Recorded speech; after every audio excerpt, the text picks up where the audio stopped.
and welcome to the Houston Element Podcast. My name is Missy, and I'm your host. And today, we're sharing time and space with another one of the incredible artists that's in this universe that is blessing our podcast. His name is Baby Savage, God on Grind. That's it. Well, another great interview. I feel like it's going to be. Yes, sir. Yes, sir. How are you doing today? I'm wonderful. Just working. You know, that's what I do every day. That's why I get the name from the God of Grind, which is, I guess, another name for a different personality that I've come to have since I've been in business for so many years. My work ethic speaks so strongly, and it actually outweighs my talent. So, the name goes along with the person who I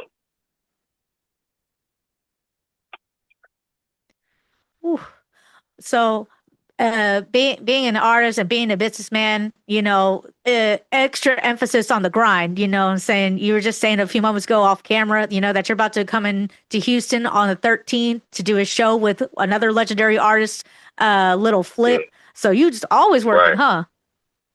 He's always working. Me and Flip, we've worked together for over 15 years, and he's also a God of grind, and tomorrow it'll be Austin, Texas, along with some other legendary artists as well. Now, I'm not performing myself.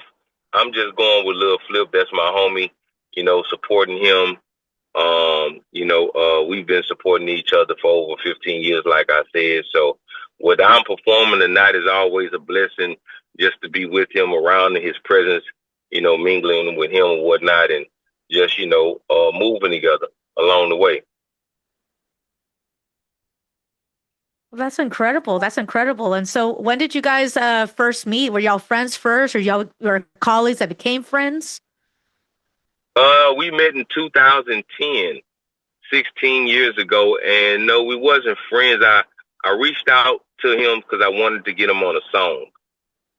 And after he did the song, it just kind of went from there. I was already doing 100 shows a year myself, independent artist in Louisiana, just going around doing the chitlin circuit, if you will. And I wanted to bring a bigger star with me, and Flip, he gave me the right price, and we hit the road together, and, it's been magic ever since. Ooh, hot dog. But that's because of y'all's work ethic, like you were saying. And, sometimes the universe just knows when you got two elements that are so strong, vibing so high that they just belong together. They just need to make that magic. Oh, man, that's right. Wonderful. Yeah, definitely.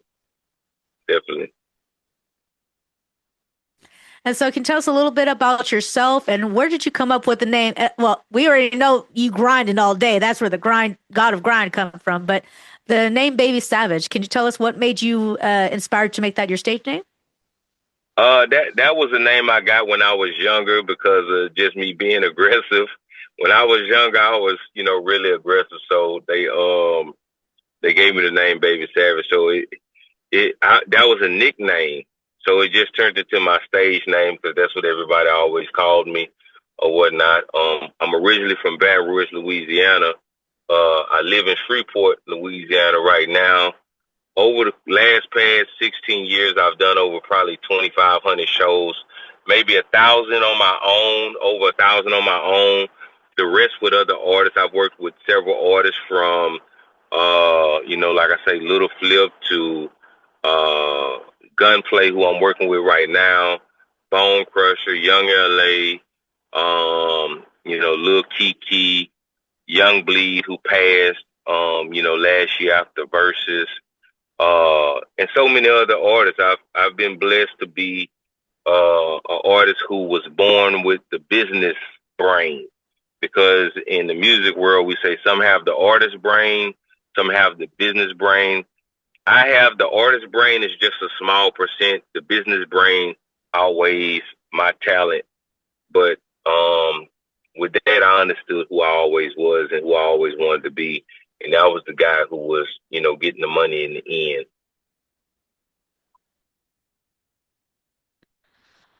end. Bless you for that. You know what I'm saying? I think you may be a little, a little humble, Mm-hmm. saying that, you have more business and artist brain. I think maybe your talent in business is very, very great. Absolutely. But Right. that artist Yeah. talent, whether, you use 10% is Yeah. fire. It's fire. Right. Yeah. It's subjective as well to a lot of other people. I do believe I make great music. I just know that I love business more than music personally. You know what I mean? Like to be able to put together business plays is an art for me within itself. Yeah. I believe you. 100% agree. I'm not as well versed in your production styles as far as setting up for your shows, but doing as many shows as you have, yes, I can imagine that you have perfected the art of the production for your shows, and Yeah. as well as collaborating with other artists. Right. Definitely. I've mastered that. And so when it comes to production style, for doing like live shows, for example, what's really important for you, regardless of what venue or what city that you're performing in? Some of the things that's important for me is the sound, of course. But what's even more important is meeting the people. I like to do small, intimate shows. All my shows are under 200 people.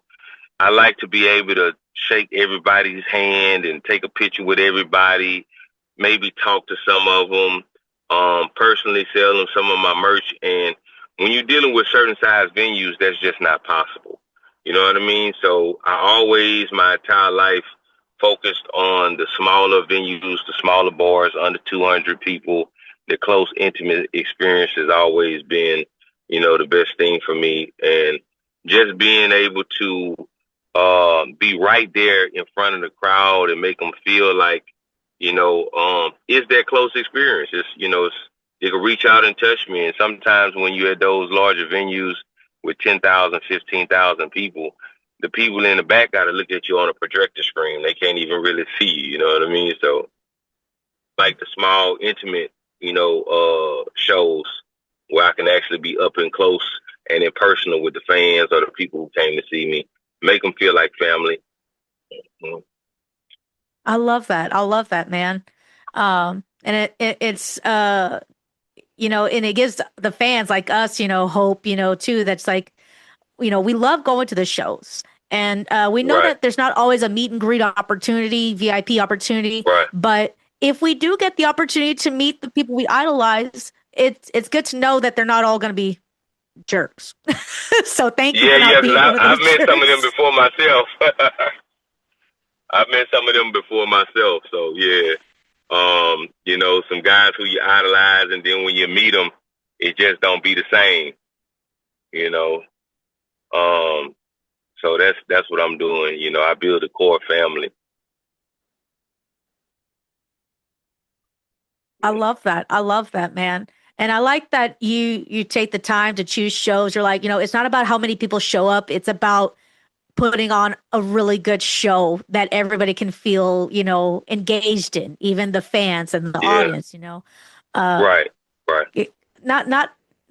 Not many people from like, your side of the business, from the performance side or the business side think about that. They're just like, oh, well, pretty lights, pretty stage, talent, enjoy. So enjoy. That's it. Yeah. It's rare that we get people like yourself to really think about those things. So thank you for that. Right. Yeah. Definitely. Out here in Shreveport, I built a 7-story building, office building, in Shreveport downtown area or whatnot, which is my headquarters for my record label. And by the year 2038, I plan on having 200 locations across the United States, which is 4 outdoor and indoor venues and shows, live concerts, and whatever type of experiences that we can create from those facilities. So, I just think you got Live Nation, um, which when I look at my business of touring, I would consider them the super Walmarts. But we still need a small Family Dollar or a Dollar General in every neighborhood, and that's where I come in at, because there hasn't been any organization of small clubs or small event centers or facilities in that nature to where one artist can get together and do a tour of the Chitlin circuit. The Chitlin circuit is comprised of most clubs that separate, got a club on over here, a club on over here. Nobody knows each other. So now the artist has to go looking for it. And what I'm basically doing with my company is organizing it all to say we got 200 small locations. And if an artist want to do a tour of 200 shows, you can come through Gods of Grind. We got all the venues already ready, set up for you, the addresses and everything. And all you got to do is promote the show and get your fans and your family inside of the building. Yeah. Definitely. I mean, are y'all listening to this, independent artist? Are you listening to this? This man said, I got it. I got the door open with a big old ribbon on it with your name on it. All you got to do is push it open. Yeah. Man, bless you. Yeah, so I'm trying my best. Bless you for giving. Yeah. And we had 9 commercial properties right now with the headquarters in Shreveport, which is, going to be the biggest location or whatnot. Is about 15,000 square feet.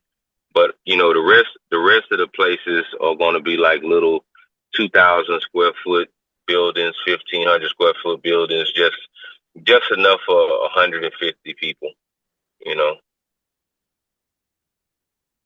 Wow, so, that's incredible. That's incredible. Yeah. Excuse me. So, aside from the spaces that you put together yourself personally, is there any spaces like that you've been a guest at that you really enjoyed the venue of?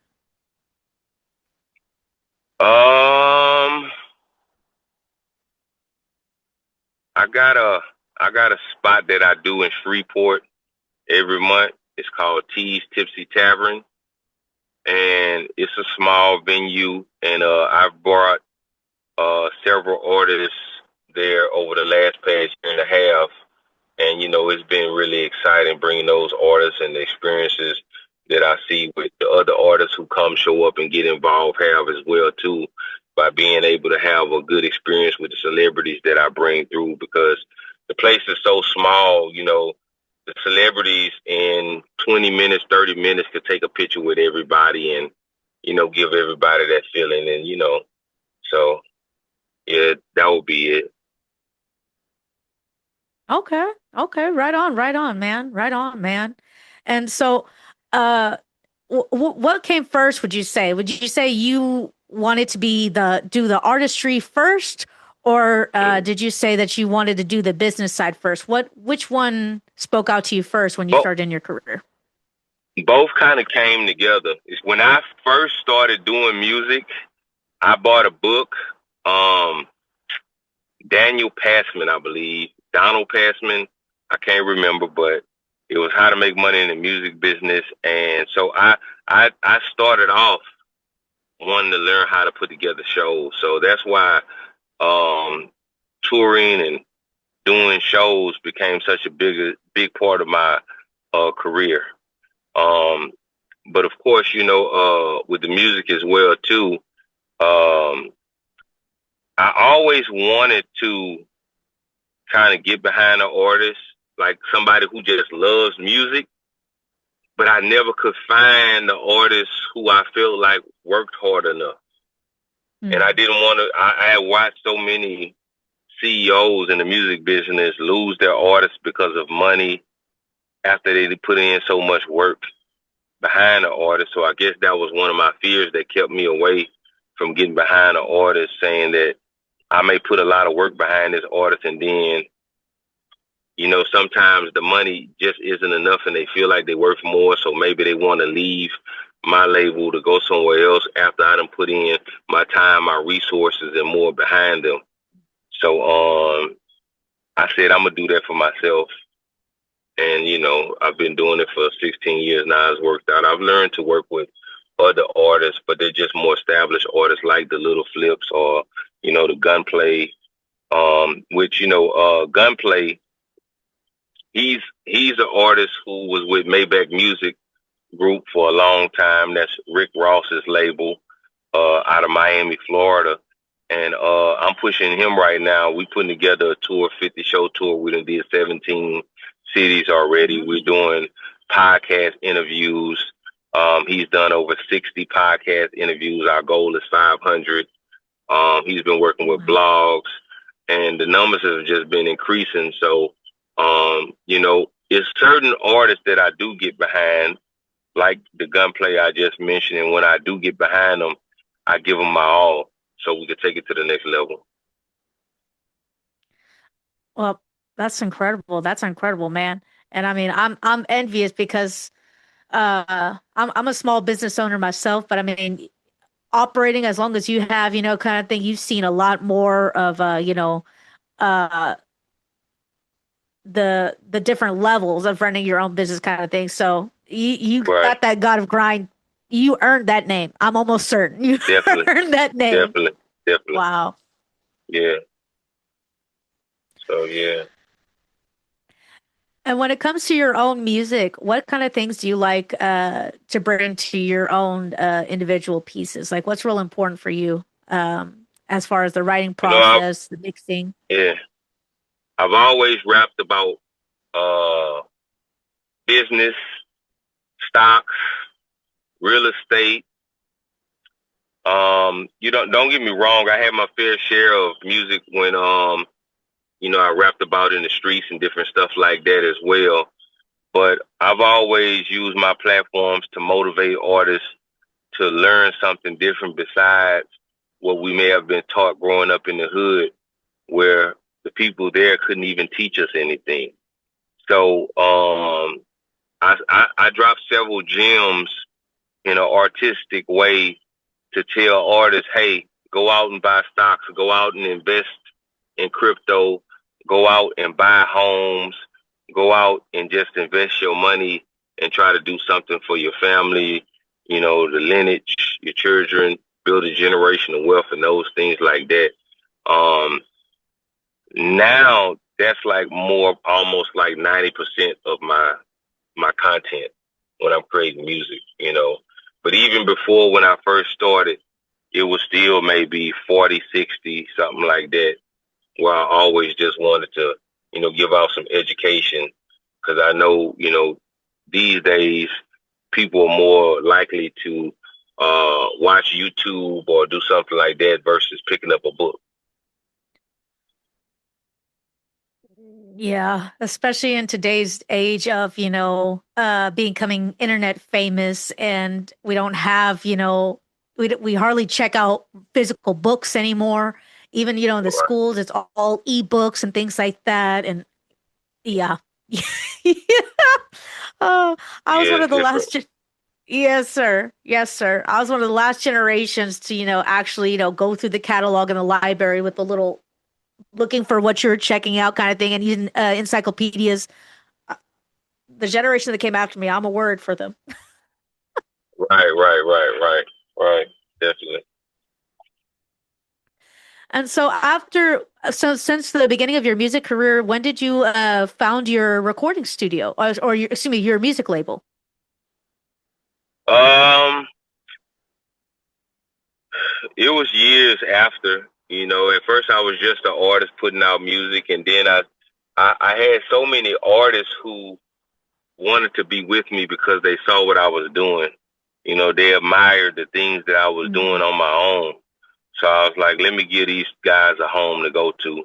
So, I started the label, and as I got older, then I started learning more about actual how to structure it properly to where I can actually get an LLC under a music label, start a business account, go get business credit under it, and different things like that. Versus, just saying, "Hey, I got a label" or whatnot. It's actually a Mm. real entity that we're getting revenue off of, credit off of, and building assets.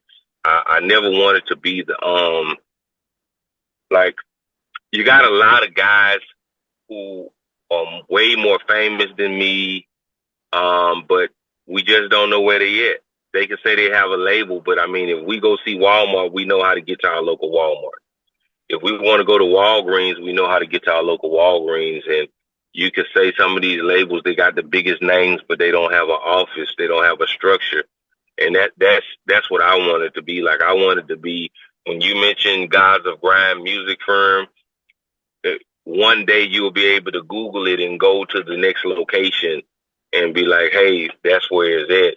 But right now, if you're in Shreveport and you Google it, then my building will pop up and show up, and it's an actual location you could pass by and look and see like, whoa, this is a real structure.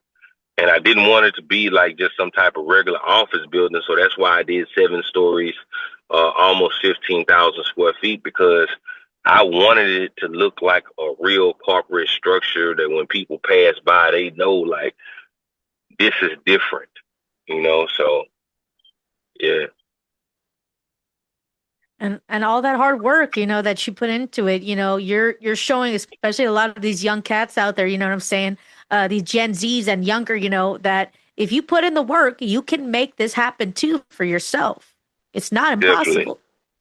Definitely. Uh, You know, some of my prouder moments in life was little young kids, 7 and 10, seeing my building and saying, hey, I'm going to have a building like yours one day, or I'm going to have a building bigger than yours one day. So that was, definitely a beautiful thing as well, just seeing the motivation that I'm giving the youth to say, one day I can do it too. You know what I'm saying? So yeah. And with your label, I mean, I'm sure like, you do a lot of, artist relations with the artists that come through with your label kind of thing. And you being a musician yourself and you already got that business aspect too, do you help in producing any of your artists as well with any of their pieces, or are you more or less Uh, offering mentorship?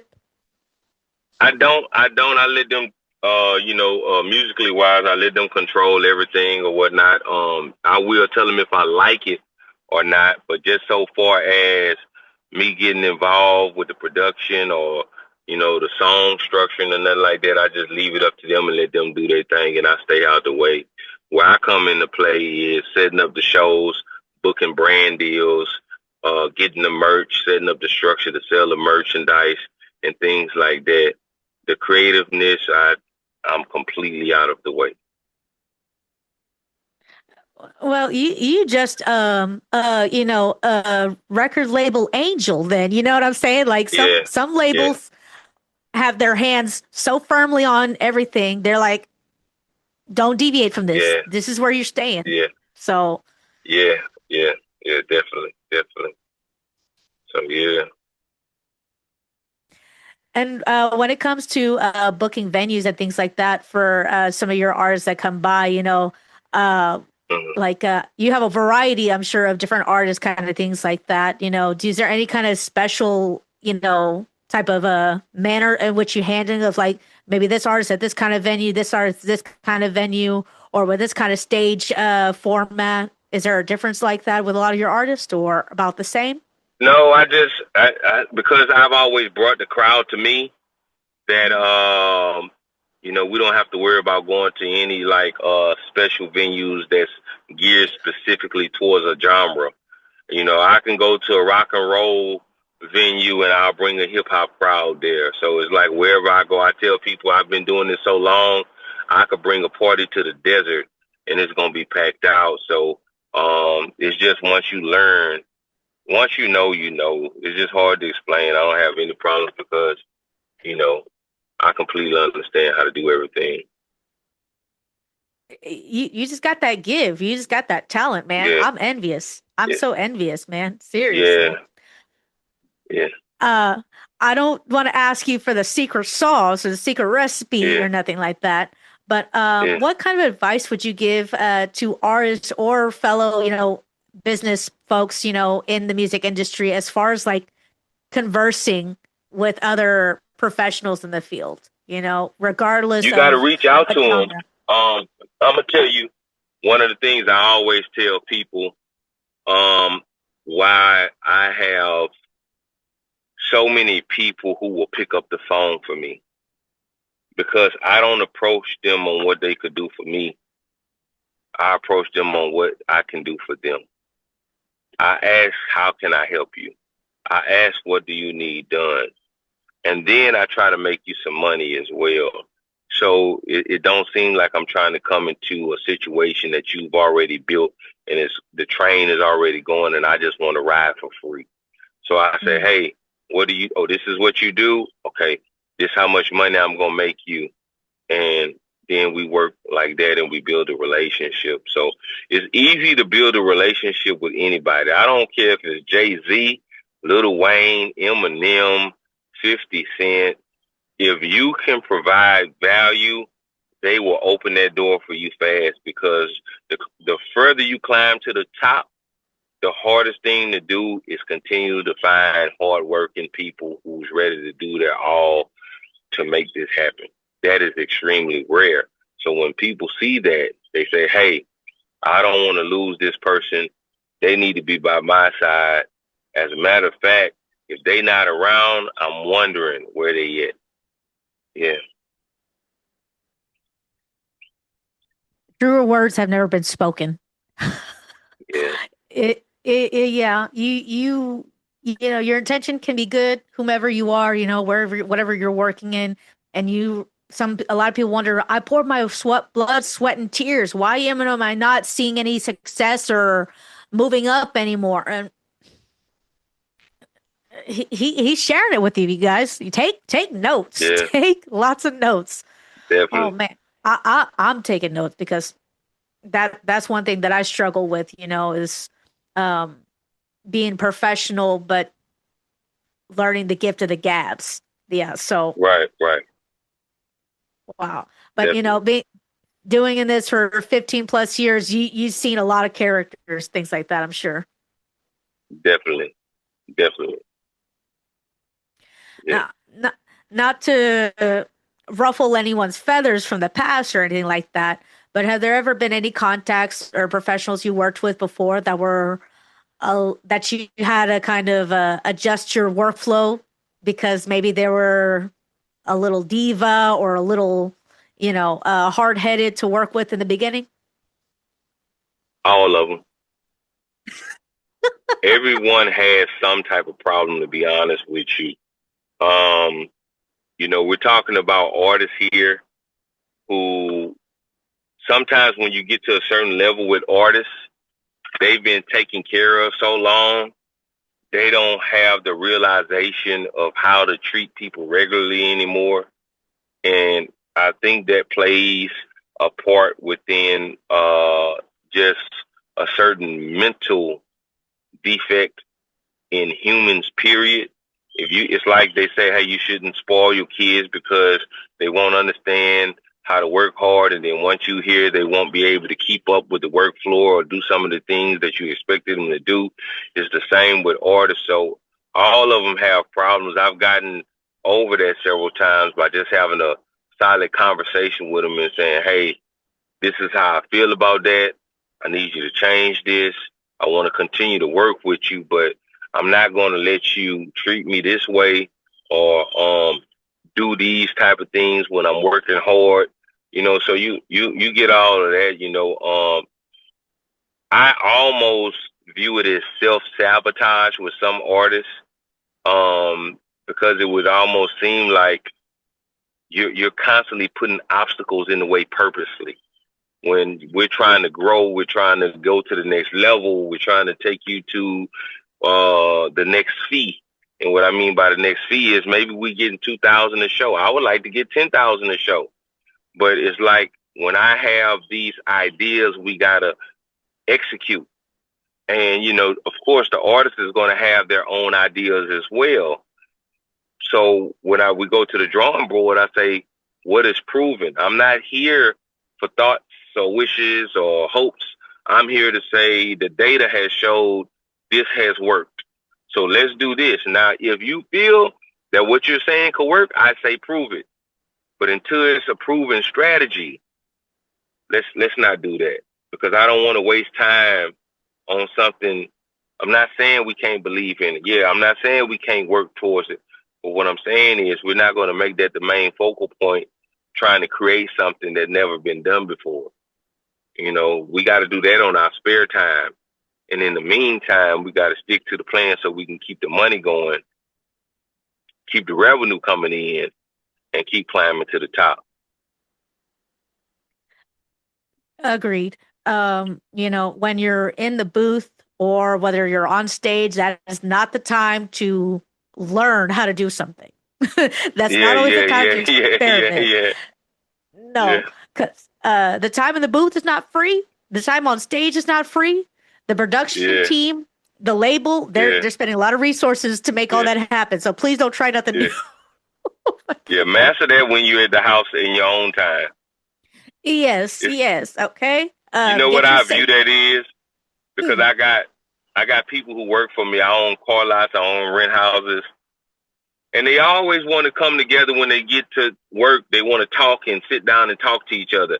And I always got to stop and tell them, hey, man, if y'all want to go be friends after 5 o'clock. Y'all can talk as long as y'all want to talk after 5. But right now, I need to see some elbows in there. Please and thank you. Yes. Oh, my goodness. Yes. Especially, well, I won't exclude, work in the studio, because I know even if it's, your resources in close proximity, that's still a lot of work. But especially on the road. Right. Yeah. If it's loadout, don't tell me you're taking a 15 in loadout. There's no 15 on loadout. Okay. We are loading up the truck. Okay. Smoke your cigarette when the truck is loaded, please. Right. Definitely. So, when you've done a lot of shows, even whether you've done them, independently, in your hometown or Freeport, or if you've done them, on the road, have you worked with any other, colleague production teams and maybe had, good experiences or sometimes not as good of experiences because their work ethic isn't the same as yours? A lot of times as well, because, even when it comes to tickets and everything like that, I can have somebody put up the money, but if you don't put up the work and get the same amount of people, it's like I done did all the work on my own. So I tell people that when we doing certain things, it's like, I don't need you to put up a percentage. I need you to put up the percentage and put in the same percentage of work ethic too, so we can make this a successful show. And because other than that, you're just the investor. And if you want to be an investor, you're going to get a smaller percentage. You're not going to get a partnership percentage. So now if you want to be a partner, then you have to be a partner in all ways, not just financially, but, your work ethic got to show us that too. And there's so many times where I done did things where people didn't live up to their side of the bargain, and I wind up doing all of the work on my own, which taught me lessons to say, hey, if you're not verified with what you can do, then I can't work with you on certain things. Certain things we can work on, but I'm not gonna let you work on something with me where I know my work ethic is gonna make 100% of the money. Mm-hmm. Oh yeah. You speak it to my heart right now because maybe not on the same grand scale as yourself, but I've witnessed that myself.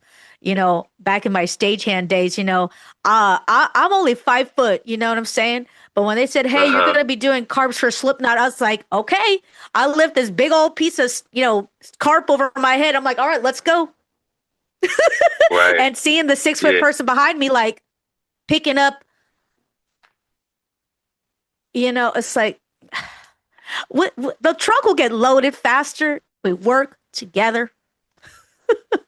Right. So yeah.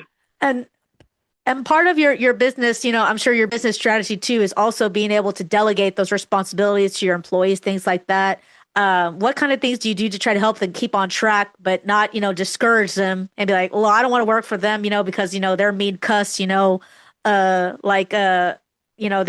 not willing to, give us praise or things like that. What kind of things help for you when delegating to your team to make sure to keep everybody on task? I just let people do them. A lot of the time, look, most of all the businesses that I have is by commission. So I Mm, don't like I train you, but what I realize is I can't train everybody to be the best. And I got to sit mm, back and watch the people who are showing that they want to be the best. So I just mhm, kind of sit back and I let people do them. And if you have it in you and I see that you could be something more than what you are, then that's when I come along and I say, hey, let me help you take this to the next level because I see you got everything going on. Maybe you just need a little bit more education. Maybe you just need a little bit more assistance, and I'll be here for that. But it's so many people who say they want things and they just don't want it bad enough. mm. But if you give it to them, they'll accept it all day long. But so far as working hard for it and earning it, now it's not a lot of people who want that.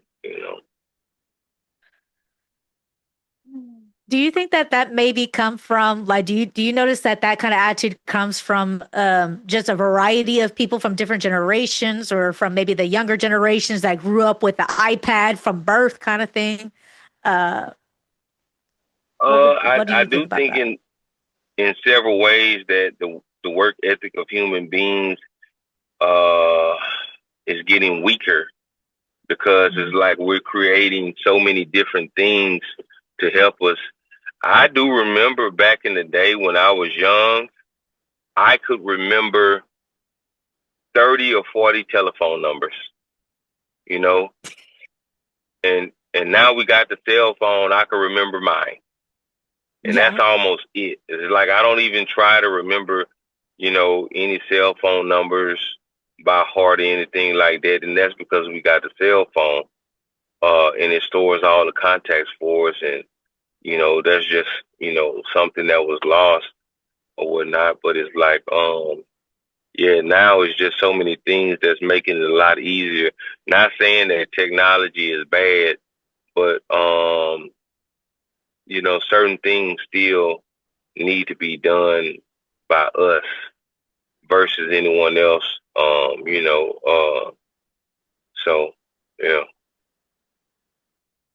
Very true, very true. I've never been the best mathematician, or best in Yeah. mathematics, even though I'm a sound engineer. But Right. I still insist on doing like, when I'm doing problems, I still insist on writing it on paper and pencil, just because I Right. like Right. to see my workflow. And if I Right. messed up, I know where I messed up at and where I can go from there. Right. Yeah. Yeah. Definitely. So with all of the business ventures that you do, you got your label, you have your music career, you also, do Hmm. venture in realty, I understand. Do Hmm. you see that you may be offering some kind of mentorship or internship program within your label, perhaps? Because a lot of young cats I that are coming do. out of like sound. Hmm.